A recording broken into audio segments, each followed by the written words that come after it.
Introduction to switch and router. तो अब हम स्विच और राउटर के बारे में जानते हैं थोड़ा, एक्चुअल में ये क्या है।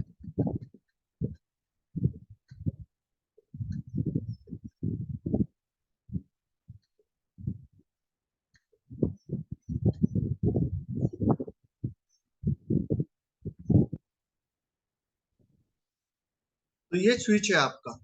स्विच कोई से भी ओइंग का हो सकता है, ठीक है, जैसे सिस्को का, डी-लिंक का, एचपी का, रूबा का, जूनिपर का, फॉर्टीगेट का। तो बहुत सारे ओईएम अवेलेबल है मार्केट में, तो स्विच हर किसी का हो सकता है। अब स्विच जो होता है वो आपका लेयर टू डिवाइस होता है, ठीक है। लेयर थ्री स्विच भी आता है, लेकिन बेसिकली हम इसको लेयर टू पर्पस के लिए यूज करते हैं। तो स्विच में जो पोर्ट होते हैं वो यूटीपी पोर्ट भी होते हैं और आपके फाइबर पोर्ट भी होते हैं। फाइबर पोर्ट के लिए या तो एसएफपी मॉड्यूल हम बाहर से प्लग इन करते हैं, इंसर्ट करते हैं, या तो इनबिल्ड या एम्बेडेड आपका फाइबर पोर्ट आता है, ठीक है। ये देखो, स्विच स्विच का आने से क्या बेनिफिट है, स्विच के आने से देख रहे हो ये स्टार टोपोलॉजी।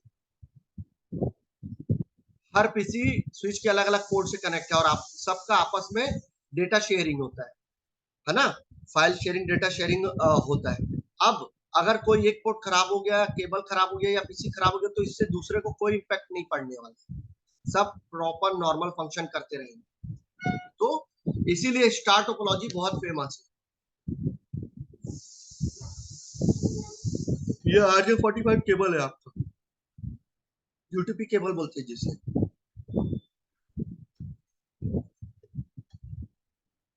ये राउटर है, सिस्को राउटर। तो सिस्को का ये 1841 राउटर है। ये इसका फ्रंट व्यू है, ये रियर व्यू है। देखो यहाँ पे कंसोल पोर्ट है, यहाँ इथरनेट इथरनेट पोर्ट है, यहाँ ऑक्सिलरी पोर्ट है। ये कहते वीविक कार्ड लगा है, वीविक बोलता सॉरी, वीक कार्ड लगा हुआ है। तो सीरियल इंटरफेस मिलेगा इससे आपको। ये पावर ऑन ऑफ का बटन है, ये पावर प्लग इन करने का पोर्ट है, ठीक है। यहाँ पे ISDN के लिए पोर्ट लगा हुआ है, यहाँ पे फ्लैश मेमोरी है। तो ये आपका राउटर है। अब राउटर क्या होता है कि आपका लेयर थ्री डिवाइस होता है, और लेयर थ्री डिवाइस होने के साथ साथ ये क्या करता है, दो डिफरेंट नेटवर्क या दो डिफरेंट सबनेट को कम्युनिकेशन कराता है। तो इन लोगों के बीच में राउटर क्या है, एक इलेक्ट्रॉनिक डिवाइस है, और it enables A communication between two different network और सबनेट या सेगमेंट। देखो इसका फंक्शन कैसा है। ये राउटर है, राउटर से स्विच कनेक्ट है, स्विच से PC server, PC IP phone, ये सब कनेक्ट है। और इस राउटर से दूसरा राउटर कनेक्ट है, तो वैन कनेक्टिविटी करने के लिए काम आ रहा है, साथ ही साथ लैन कनेक्टिविटी करने के लिए काम आ रहा है। तो ये आपका देखिए वैन कनेक्टिविटी पे कैसे काम आ रहा है। ये बेंगलुरु लोकेशन है, ये आपका हैदराबाद लोकेशन है। इन दोनों के बीच में कम्युनिकेशन इनेबल करा रहा है। अब मीडिया टाइप, तो मीडिया टाइप क्या क्या होते हैं, तो कॉपर केबल होता है, ठीक है, फाइबर ऑप्टिक्स केबल होता है, वायरलेस होता है। तो कॉपर केबल में यूटीपी होता है और कोएक्सियल होता है। तो यूटीपी तो हमने देखा RJ45 जो हम ये यूज करते हैं, ये RJ45 है ना। कोएक्सियल ये है। तो अगर आप लोगों ने कभी वीसेट टेक्नोलॉजी में काम किया है, तो वीसेट में जो केबल लगता है, कनेक्टिविटी होता है, वो कोएक्सियल केबल होता है। और अगर वीसेट टेक्नोलॉजी में काम नहीं किया आपने, तो आपने देखा होगा कि आपके घर में DD direct, DTH, Tata sky, Airtel, ये सब जो हम कनेक्टिविटी करते हैं, इस पे जो केबल लगता है वो भी कोएक्सियल केबल होता है, ठीक है। और सबसे बेस्ट, जब आप लोगों के घर में डिक्स हुआ करता था, तो डिक्स कनेक्टिविटी करने के लिए केबल कनेक्ट किया जाता था टीवी में पीछे, तो वो जो केबल था वो कोएक्सियल केबल था। और ये जो आपको दिख रहा है कनेक्टर, जो दिख रहा है, ये बीएनसी कनेक्टर है, बायनॉट कनेक्टर, बीएनसी कनेक्टर। ये फाइबर ऑप्टिक्स केबल है। तो इसमें SC, ST, LC, तीन अलग अलग टाइप के आते हैं, मल्टी मोड, सिंगल मोड, ठीक है। तो इतने वैरायटीज होते हैं आपके फाइबर ऑप्टिक्स केबल के। RF वायरलेस हमने पढ़ा था, तो हमने समझा है उसको, वायरलेस को, कि वायरलेस में RF पे अलग अलग एंटीना, अलग अलग एक्सेस पॉइंट आते हैं जो अलग अलग रेंज कवर करते हैं। तो रेडियो फ्रिक्वेंसी का चार्ट भी देखा था हमने कि किस किस सिग्नल और फ्रिक्वेंसी में क्या क्या नोटेशन दिया गया है। याद आया? ठीक है।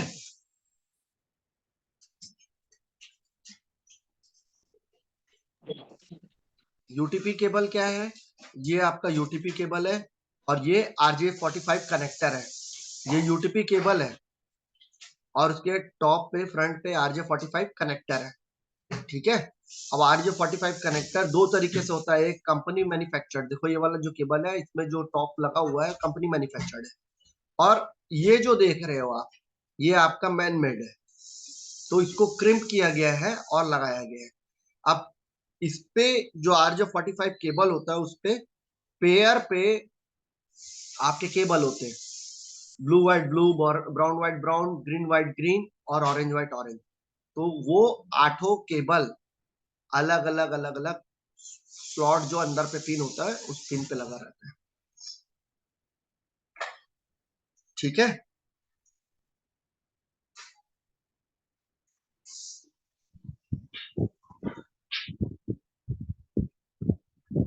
अब अगर आपको यूटीपी क्या होता है? अनशिल्डेड twisted pair. अनशिल्डेड twisted pair UTP cable जो हम बोलते हैं वो होता है अनशिल्डेड ट्विस्टेड पेयर। तो देखो ये यूटीपी केबल है, यहाँ बीच में आपको कोई भी शिल्ड नहीं मिलेगा और ये सब आपस में ट्विस्टेड है। देखो पेयर पेयर में ट्विस्टेड है ना, गुथा हुआ। ट्विस्टेड मतलब गुथा हुआ चोटी की तरह। तो ये दो कलर आपस में गुथा, ये दो कलर आपस में गुथा, ये दो कलर आपस में गुथा, ये दो कलर आपस में गुथा। यहाँ बीच में एक शिल्ड होता है। वो शिल्ड यूटीपी केबल में नहीं होता, एचटीपी केबल में होता है। तो दो टाइप के केबल होते हैं, यूटीपी और एचटीपी। तो अनशिल्डेड में बीच में प्लास्टिक का कवर नहीं मिलेगा आपको, और ट्विस्टेड मतलब ये घुसा हुआ है और पेयर में रहता है, उसी को बोलते हैं UTP cable, अनशिल्डेड twisted pair straight cable. और जो गुथा हुआ रहेगा वो रहेगा शिल्डेड ट्विस्टेड पेयर, जिसमें बीच में शिल्ड होगा प्लास्टिक का और गुथा हुआ भी रहेगा और पेयर में गुथा हुआ रहेगा। ठीक है। तो दो टाइप का केबल आता है। जो एचटीपी केबल है, जो एचटीपी केबल है वो हम डेटा सेंटर के अंदर यूज करते हैं मोस्ट प्रोबेबली। क्यों यूज करते हैं? क्योंकि शिल्डेड होने के कारण उसमें इलेक्ट्रोमैग्नेटिक फील्ड का इम्पैक्ट कम होता है। ठीक है। डेटा सेंटर में अगर यूपीएस बैटरी और चलते इलेक्ट्रॉनिक डिवाइस चल रहा है और उसके कारण अगर इलेक्ट्रोमैग्नेटिक फील्ड जनरेट होता है तो वो इलेक्ट्रोमैग्नेटिक फील्ड से क्या होगा कि डेटा लॉस स्टार्ट हो जाएगा। ठीक है। तो जो 01 बिट के फॉर्म पे जो डेटा ट्रेवल कर रहा है इलेक्ट्रिक के फॉर्म पे, वो आपका इंटरसेक्ट मतलब इंटरफेरेंस आने स्टार्ट हो जाएगा उसमें और आपका डेटा लॉस स्टार्ट हो जाएगा। इसीलिए हम डेटा सेंटर के अंदर पे most of the cases HTP cable use करते हैं, शिल्डेड ट्विस्टेड पेयर। और लैन यूजर जैसे आईओ पॉइंट से पीसी पे कनेक्ट किए हैं, लैपटॉप कनेक्ट किए हैं वॉल पॉइंट से, है ना, तो इन सब जगह पे हम यूटीपी केबल यूज करते हैं। आईपी फोन कनेक्ट किए हैं। ठीक है। सर ये मैन मेड वाला जो लैन केबल हम बना सकते हैं इसको? हाँ, तो आप तो खुद ही क्या बोलते हैं केबल परचेस कर लो, RJ45 कनेक्टर परचेज कर लो, क्रिम्पिंग टूल लो और केबल का सही कॉम्बिनेशन लेके उसको उस पर कनेक्टिविटी करा के उसको क्रिम्प कर दो, तो आप बना सकते हो। दोनों सर ये अनसील्ड सर ये कॉम्बिनेशन कैसे बनाएंगे सर ये हम लोग? ये मैं बताऊंगा आगे, अभी आपको अभी आगे बताऊंगा। ये कॉम्बिनेशन एक स्टैंडर्ड होता है, उसी को ही फॉलो करना होता है। Okay sir. सर सर हाँ अनसिल्टेड और सिल्टेड का थोड़ा सा एक बार बताइए सर। हाँ, अनसिल्टेड वायर और सिल्टेड वायर का थोड़ा डिफरेंस क्या है, मतलब देखने का क्या है सर उसके उसका बीच मैंने बताइए सर एक बताया बार ना, और। जो शिल्डेड होता है ना, उस शिल्डेड केबल में हाँ यहाँ पे बीच में आपको वो मिलेगा क्या बोलना चाहिए, एक मिनट में आपको वो दिखा।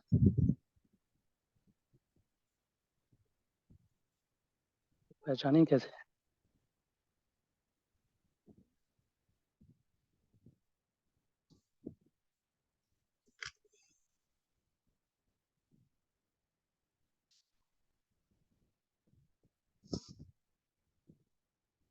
ये देखो, ये देख रहे हो, ये जो सिल्डेड जैकेट है ना, ये उस पे होता है, ये ये ये देखो। ये जैकेट रहेगा। ठीक है, जबकि क्या बोलते हैं, मैंने आपको इस पे दिखाया, इस पे कहाँ सील्ड है, कुछ सील्ड नहीं है ना, ये तो ओपन है। क्लियर। जी सर। जी तो उसमें एक्स्ट्रा और एक सील्ड आ जाता है, जिसके कारण उसको क्रिम करना ना बहुत टफ हो जाता है। वो कटिंग भी नहीं होता, क्रिम्पिंग भी इतना इजिली नहीं होता। यूटीपी केबल प्रैक्टिस करने पे से क्रिम्पिंग होना स्टार्ट हो जाता है।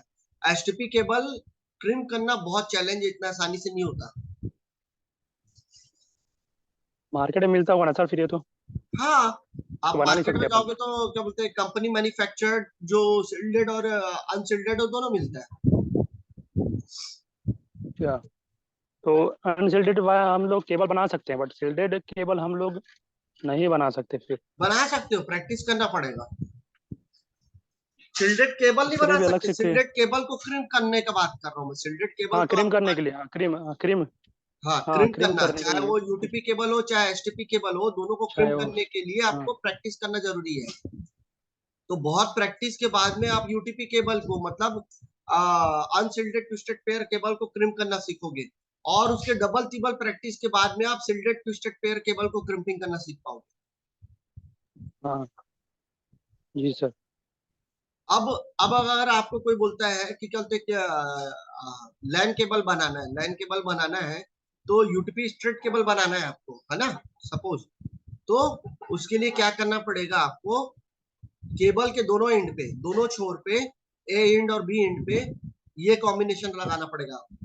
White orange, orange white green blue, white blue green, white brown brown, same same colour combination दूसरे एंड पे भी रखना पड़ेगा, तो आपका स्ट्रेट केबल बन जाएगा।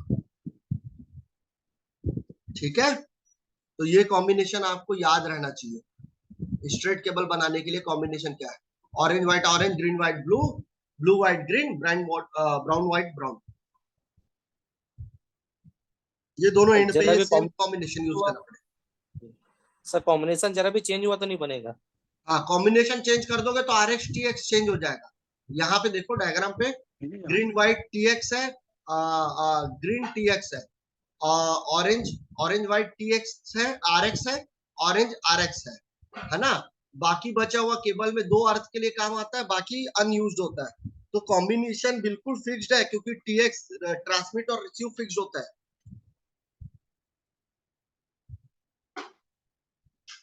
ठीक है, जी सर। तो ये स्ट्रेट केबल का कॉम्बिनेशन है, ये याद होना चाहिए आपको, दोनों एंड पे यही कॉम्बिनेशन डालना है। अब जो स्ट्रेट केबल होता है, ये कौन कौन से डिवाइस में यूज करते हैं, तो हमेशा याद रखना, straight cable different different device के बीच में यूज किया जाता है, सिमिलर डिवाइस के बीच में यूज नहीं किया जाता। क्लियर। स्ट्रेट केबल दो डिफरेंट टाइप का डिवाइस होगा, उन दोनों के बीच में कनेक्ट करने के लिए यूज किया जाता है। जैसे राउटर स्विच, ये दो अलग अलग डिवाइस है। स्विच और पीसी, स्विच और सर्वर, हब और पीसी, हब और सर्वर। तो इस टाइप के जो डिफरेंट डिफरेंट दो अलग अलग, ये अलग डिवाइस है, ये अलग डिवाइस है, ये दोनों के बीच में अगर कनेक्टिविटी करना है तो स्ट्रेट केबल से कनेक्टिविटी करोगे। क्लियर है। Yes sir. सर। अब क्रॉस केबल, क्रॉस केबल का ए साइड पे ये कॉम्बिनेशन होगा जो आप लोगों ने स्ट्रेट केबल के लिए पढ़ा था, बी साइड में चेंजेस आएगा। ठीक है, तो ये साइड में orange white orange, green white blue, blue white green, brown white brown, ये साइड में आपने ये रख लिया। तो बी साइड में आपको रखना पड़ेगा green white green, orange white blue, blue white orange, brown white brown. तो देखो जो आपका ऑरेंज व्हाइट है वो आपका थर्ड नंबर पे चले जाता है और वो रिसीविंग बन जाता है, ठीक है। ऑरेंज आपका जो 2 नंबर पे है वो 6 नंबर पे चले जाता है सेकंड एंड पे और वो रिसीविंग बन जाता है। ग्रीन आपका 6 नंबर से 2 नंबर पे चले जाता है और ट्रांसमिट बन जाता है। ब्लू एज इट इज है, blue white as it is है, ठीक है। ऑरेंज जो 2 नंबर क्या 2 नंबर पे वो 6 नंबर पे चले गया रिसीविंग के लिए, ठीक है। ब्राउन व्हाइट और ब्राउन वो सेम एज इट इज रहेगा। तो आपका 2 ही कलर जो है वो ट्विस्ट होगा, 3 कलर, और वो 3 कलर ही चेंज होगा। तो इतना ही याद रखना है आपको। ऑरेंज व्हाइट की जगह ग्रीन व्हाइट आ जाएगा, ऑरेंज की जगह ग्रीन, और ग्रीन की जगह व्हाइट, ग्रीन की जगह व्हाइट ऑरेंज, ब्लू ब्लू में रहेगा, व्हाइट ब्लू रहेगा, ग्रीन की जगह ऑरेंज, व्हाइट ब्राउन सेम और ब्राउन सेम। तो आपको एक जगह पे एक केबल के एक साइड पे स्ट्रेट केबल का कॉम्बिनेशन रखना है, दूसरे साइड पे ट्विस्ट करना है उसको, ट्रांसमिट को रिसीव, रिसीव को ट्रांसमिट बनाना है। तो यहाँ पे कलर कॉम्बिनेशन चेंज होगा। तो ये 2 कलर आपका केबल के एक एंड पे ये कलर और दूसरे एंड पे ये कलर कॉम्बिनेशन डालते हो तो क्रॉस केबल बन जाता है,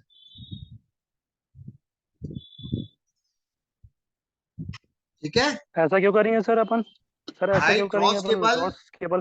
क्रॉस केबल आप चलो नीचे आओ, क्योंकि क्रॉस केबल का यूज सेम डिवाइस पे कनेक्टिविटी करने के लिए किया जाता है, और सेम डिवाइस में कनेक्टिविटी करोगे तो ए इंड का ट्रांसमिट, बी इंड का ट्रांसमिट ही होता है, रिसीविंग नहीं होता।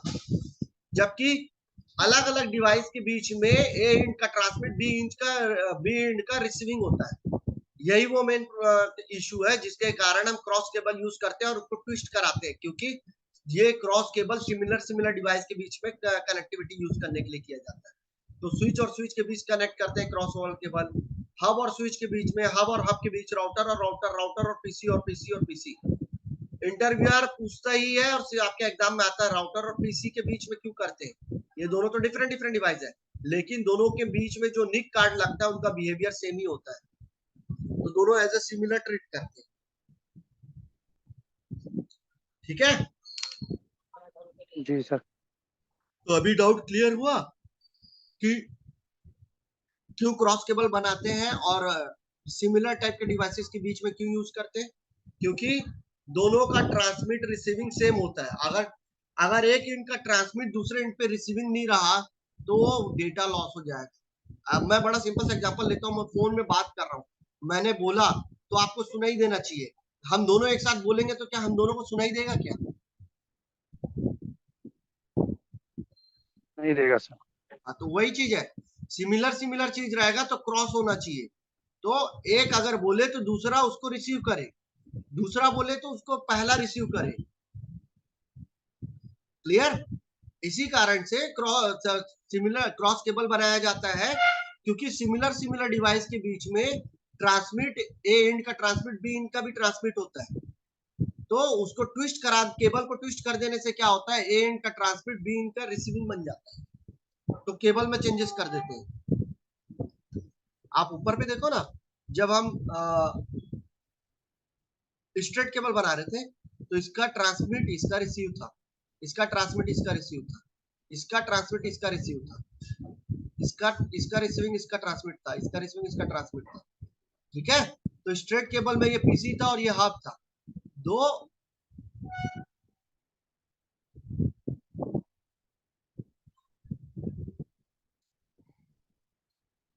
डिफरेंट टाइप के डिवाइस के बीच में हमने कनेक्टिविटी किया था, तो ये कॉम्बिनेशन था। अब आप यहाँ पे देखो, ये आपका क्रॉस ओवर केबल है, तो क्रॉस ओवर केबल में यहाँ इसका वन क्या है, दोनों ही ट्रांसमिट है, इसीलिए इसको ट्विस्ट करा के कहाँ लेके गए, रिसीविंग में लेके गए।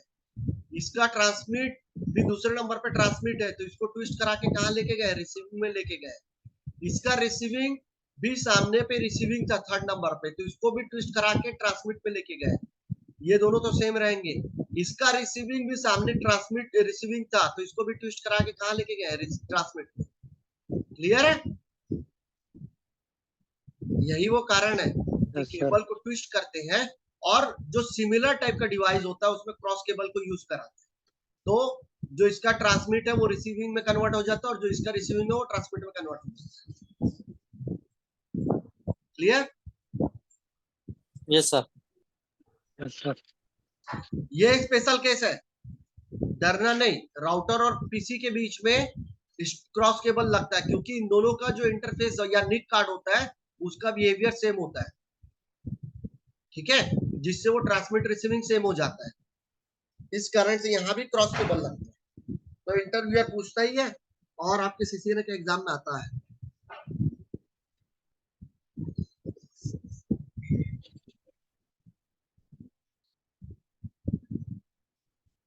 आगे बढ़ू? Yes, sir. ये आपका कोएक्सियल केबल है, तो कोएक्सियल केबल पे देखो, ये आपका आउटर जैकेट है, या आपका कॉपर शील्डिंग है ना। अगर आप लोगों ने कभी कोएक्सियल केबल को छील के देखा होगा तो यहाँ पे कॉपर शील्डिंग रहता है, देन आपका प्लास्टिक इंसुलेशन रहता है और अंदर पे कॉपर कंडक्टर रहता है, ठीक है।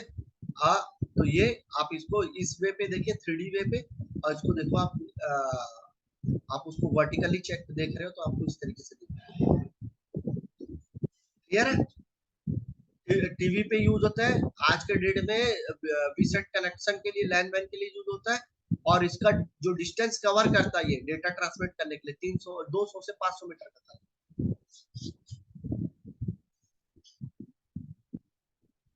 ठीक है।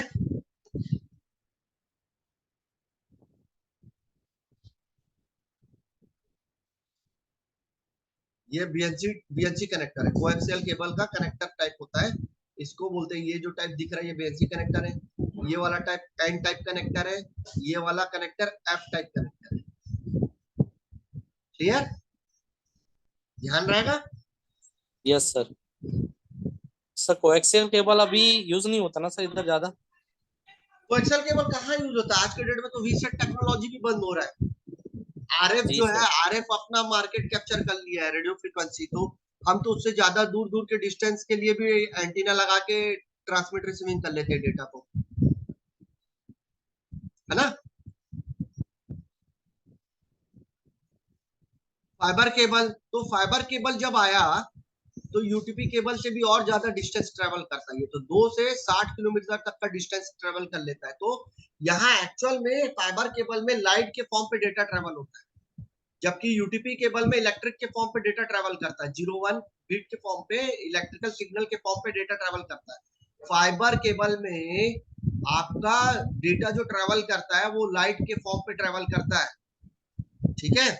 Use light signal, can send signal over long distance and at that higher bandwidth. तो आपको यूटीपी से ज्यादा बैंडविड्थ आपको फाइबर केबल में मिलता है।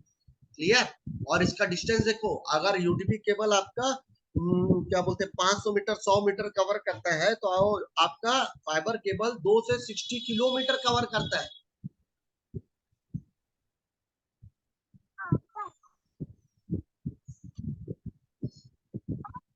यह आपका एसटी कनेक्टर है, यह आपका एससी कनेक्टर है, यह आपका एलसी टाइप कनेक्टर है, यह आपका duplex multi mode LC connector, ठीक है। अलग अलग कनेक्टर है।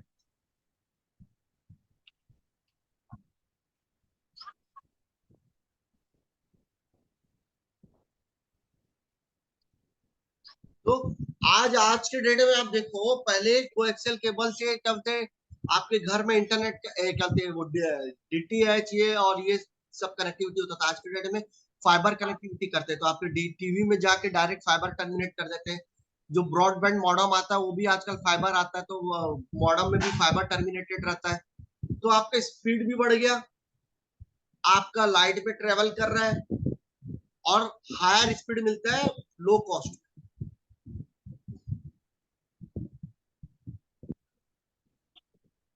क्लियर है? Yes sir. तो ये सब बेनिफिट होता है। तो अलग अलग टाइप के कनेक्टर को ध्यान रखो, क्योंकि अलग अलग कनेक्टर अलग अलग जगह पे यूज होता है। तो कितने टाइप के कनेक्टर होते हैं, कितने टाइप के फाइबर केबल होते हैं, ये पता होना चाहिए। क्लियर?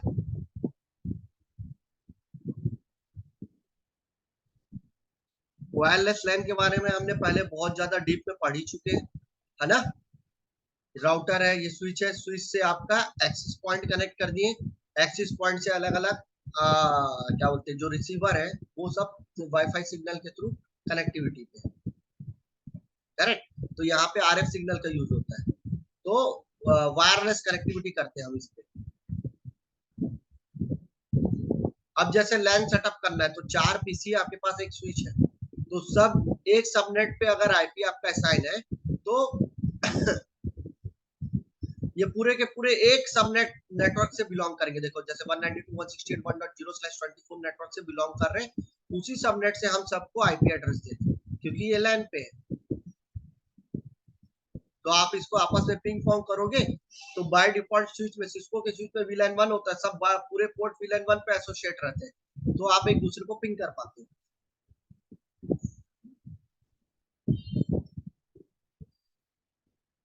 सिस्को राउटर है, हमने ऊपर पहले भी देखा था, लैन वैन कनेक्टिविटी के लिए राउटर्स के इतने वेंडर्स होते हैं, इससे ज्यादा भी होते हैं। सिस्को का राउटर मिलेगा, जूनिपर का, नॉटल का, मल्टीकॉम का, कैकलेट्स का, डीलिंक का, लिंक्सिस का, 3कॉम का, हुआई का, है ना। तो इतने सारे वेंडर अवेलेबल है मार्केट में, जिसका आपको एचपी का भी मिल जाएगा, तो जिसका आपको राउटर मिल जाएगा।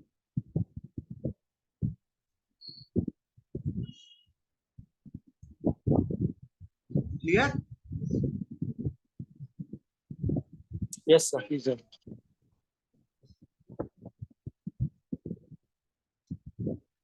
तो हमने उस समय डायग्राम देखा था, तो इस पे देखो अभी क्लियर व्यू पे, और ये फास्ट इथरनेट पोर्ट है, ये दोनों, ये सीरियल पोर्ट है, ये देखो, ये कंसोल पोर्ट है, ये ऑक्सिलरी पोर्ट है, ये पावर स्विच बटन है, पावर कॉर्ड है। क्लियर? लैन वैन का आप देखो, ये राउटर लगा दिए, दोनों राउटर आपस में कनेक्ट है, ये राउटर इस लैन से कनेक्ट है, और इस लैन से इतने सारे पीसी कनेक्ट है, ये राउटर इस लैन से कनेक्ट है, और यहाँ पे अलग पीसी कनेक्ट है। इसका इसका नेटवर्क अलग है, 192.168.2.0/24 का सबनेट यहाँ पर असाइन है, और यहाँ पे 192.168.1.0/24 का नेटवर्क यहाँ पे असाइन है। क्लियर? तो ये अलग अलग सबनेट आपका, ये अलग नेटवर्क हुआ, ये अलग नेटवर्क हुआ, ये दोनों अलग नेटवर्क आपस में कम्युनिकेट करेंगे राउटर के। इसके वैन पे भी देखो अलग सबनेट डाला हुआ है, क्लास ए का एड्रेस डाला है, और इसके लैन पे क्लास सी का एड्रेस डाला है, इसका सबनेट अलग है, इसके लैन पे क्लास सी का एड्रेस डाला है, इसका सबनेट अलग है। तो क्लियर हुआ?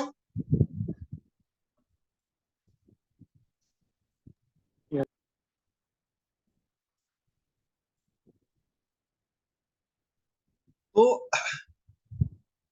जितने पोर्ट है, इसके पोर्ट जो है, इथरनेट पोर्ट 10 Mbps का होता है, फास्ट इथरनेट 100 Mbps का होता है, गीगाबिट इथरनेट 1000 Mbps का पोर्ट होता है, और ये लैन पोर्ट आता है आज के डेट में, RJ45 से कनेक्ट कर सकते हैं। सीरियल पोर्ट का जमाना खत्म हो चुका है, आउटडेटेड है, तो सीरियल पोर्ट पे मैक्सिमम आपका 2 Mbps सपोर्ट करता था। ठीक है, आज के डेट में 2 Mbps में कुछ नहीं होता। मेरा वैन कनेक्टिविटी भी 10 गीगा की है, 10 गीगा पीएस, 1 गीगा पीएस का वैन कनेक्टिविटी होता है। तो सीरियल पोर्ट से हट के आज के डेट पे फाइबर मॉड्यूल आ गया, वहां पे एम्बेडेड फाइबर केबल कनेक्टिविटी होता है, या तो इथरनेट कनेक्टिविटी होता है। तो आप इथरनेट कनेक्टिविटी करके भी 10 गीगा पीएस इसका स्पीड ले सकते हो, या फाइबर एसएफटी मॉड्यूल कनेक्ट करके आप 40 गीग 100 गीग का स्पीड ले सकते हो। तो वैन सीरियल पोर्ट पहले, आज से 7-8 साल पहले यूज होता था, और उस समय पे उसका लिमिटेशन होता था उस वैन पोर्ट का या सीरियल इंटरफेस पोर्ट का, कि 2 Mbps से ज्यादा का उसका इंटरफेस का बैंडविड्थ नहीं हुआ करता था। तो वो आज के डेट में हम यूज नहीं करते, क्योंकि डे बाय डे हमारा रिक्वायरमेंट बढ़ता जा रहा है बैंडविड्थ का, इंटरनेट का। ठीक है?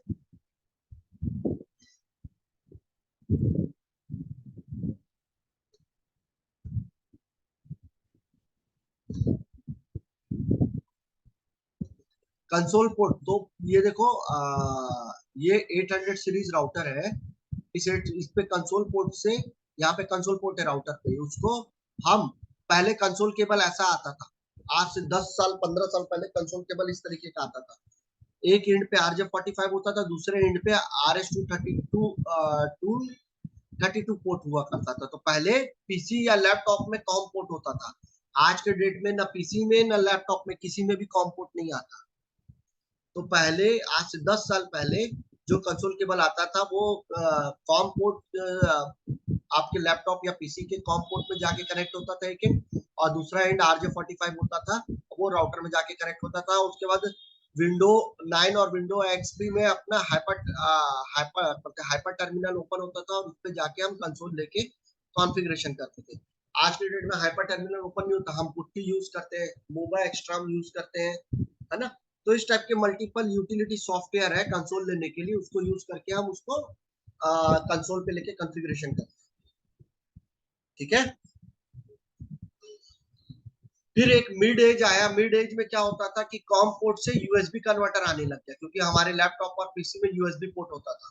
तो ये जो कहते हैं RS232 पोर्ट होता है ना, आपका DB9 अडेप्टर होता है, इसका कन्वर्टर आने लग गया, तो कन्वर्ट करके हम उसको कम्युनिकेट कराते थे।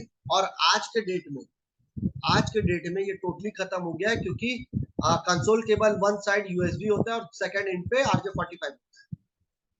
और अभी जो लेटेस्ट आने लग गया है, वो तो क्या बोलते हैं, आपका सी टाइप कनेक्टर जो होता है मोबाइल का चार्जिंग केबल, सेम उसी तरीके का होता है। तो RJ45 का भी कॉन्सेप्ट हट गया है। एक तरफ आपका नॉर्मल यूएसबी होगा और दूसरे एंड पे आपका जो मोबाइल के चार्जिंग के लिए इंटरफेस होता है, सी टाइप कनेक्टर सेम वैसा होता है, और उसी को कनेक्ट करके आप कंसोल पे ले लेते हो।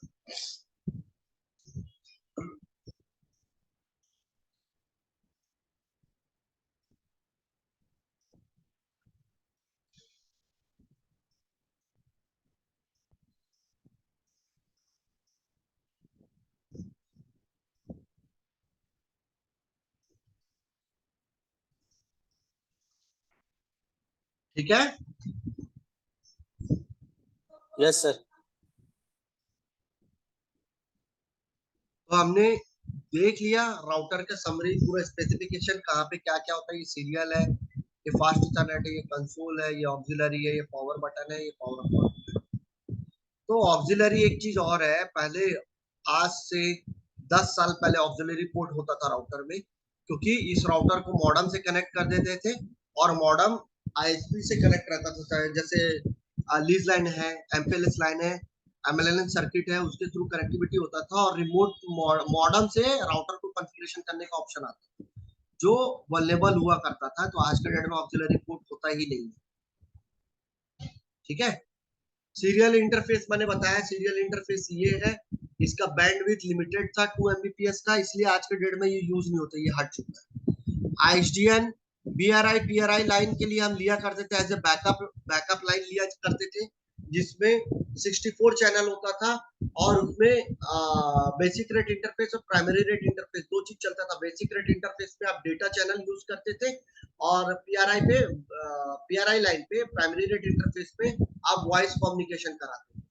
तो आज के डेट में टोटली खत्म हो गया, क्योंकि आज आप देखो फाइबर का जो केबल लगाते हो अपने घर पे, ब्रॉडबैंड लगाते हो, उसी में आपका वॉइस कम्युनिकेशन भी दे देता है।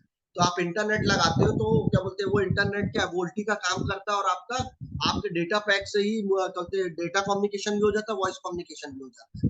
तो ये सब टेक्नोलॉजी पूरे 10 साल 15 साल पुराने टेक्नोलॉजी है, जो आउटडेटेड है और मार्केट से खत्म हो गई। ठीक है। ये सब बहुत कॉस्टली हुआ करता था, और इसका प्राइसिंग ज्यादा होता था, और परफॉर्मेंस और बैंडविड्थ आपका कम मिलता था। अभी इंटरनल कंपोनेंट देखते हैं। तो इंटरनल कंपोनेंट में क्या होता है, रोम, फ्लैश, एनवीरैम, रैम।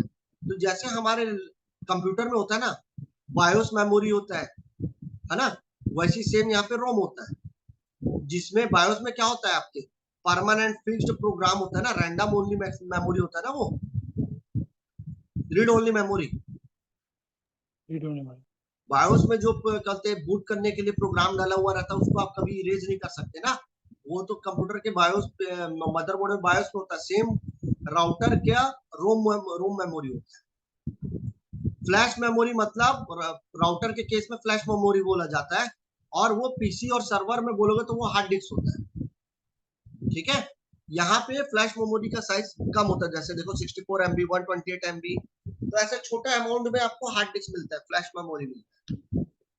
एनवी रैम एक परमानेंट रैम है जहां पे आप कॉन्फ़िगरेशन को सेव करते हैं। तो जैसे हार्ड डिस्क में आपका सी ड्राइव तो विंडोज ऑपरेटिंग सिस्टम इंस्टॉल करने और रखने के लिए है, तो उसमें जो डी और ई क्या होता है, वहां पे परमानेंट स्टोरेज करते हो आप अपने डेटा का, तो वैसे ही एनवी रैम होता है यहाँ पे अलग से छोटा सा। रैम जैसा सेम रैम आप अपने पीसी पे यूज करते हो, वही रैम यहाँ पे यूज होता है, और ये भी वही काम करता है कि हार्ड डिस्क से आपके ऑपरेटिंग सिस्टम को और एप्लीकेशन को क्या बोलते हैं, बूट होने के बाद में अपने रैम पे ले जाके कैशे पे रख लेता है, जिससे वो रैम से फास्ट कम्युनिकेशन कराता है। सेम यहाँ पर भी होता है। क्लियर है?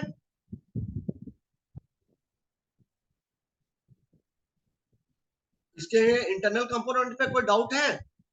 रोम, फ्लैश मेमोरी, एनवी रैम और रैम पे इसको मैंने नो सर। कंपैरिजन करके बता दिया कंप्यूटर के साथ में किसको क्या बोलते हैं। सेम वही चीज यहाँ पे यूज होता है, ये भी एक इलेक्ट्रॉनिक डिवाइस है, इसमें भी स्टोरेज करना है, इसमें भी रैम का जरूरत पड़ेगा, तो क्या बोलते हैं, कुछ अलग नहीं होगा। जैसा पीसी होता है या सर्वर होता है, सिमिलर होता है, नेम अलग होता है। वहां पे डिस्क का साइज, रैम का साइज ज्यादा होता है, यहाँ पे कम होता है। Clear? Yes sir. Yes sir.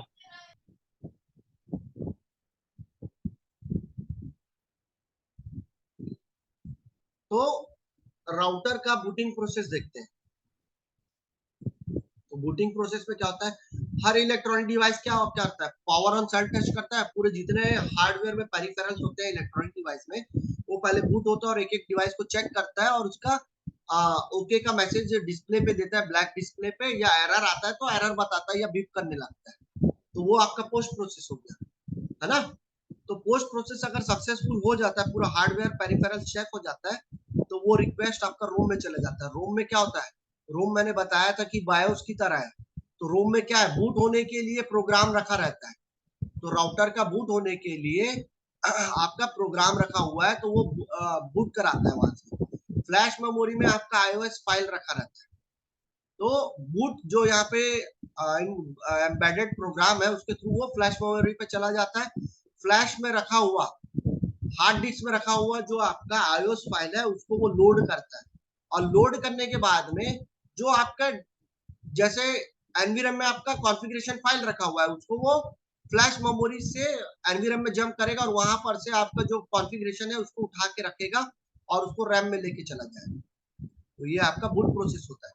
अब मैं बड़े सिंपल लैंग्वेज में कंप्यूटर के भाषा में बोलूं, कंप्यूटर को ऑन किए, पोस्ट प्रोसेस करेगा, पावर ऑन सेल्फ टेस्ट करने के बाद पूरा हार्डवेयर को चेक करेगा। हार्डवेयर चेक करने के बाद में वो बायोस में जाएगा, तो बायोस में जाने के बाद में चेक करेगा कि उसका जो डिफॉल्ट बूट होने का प्रोसेस है वहां पे चला जाएगा, और उसके बाद वहां से उसको इंस्ट्रक्शन मिलेगा कि भैया आप हार्ड डिस्क पे जाओ, आपके हार्ड डिस्क पे ऑपरेटिंग सिस्टम रखा हुआ है। तो सी ड्राइव में जो ऑपरेटिंग सिस्टम इंस्टॉल है, उसके बेसिस पे वो विंडोज 10 को बूट कर देगा। विंडोज 10 बूट होने के बाद में, अब मैंने उसमें एमएस ऑफिस इंस्टॉल करके रखा है, या मैंने क्या बोलते हैं व्हाट्सएप एप्लीकेशन इंस्टॉल करके रखा है, तो वो कहाँ से उठाएगा, डी ड्राइव, ई ड्राइव में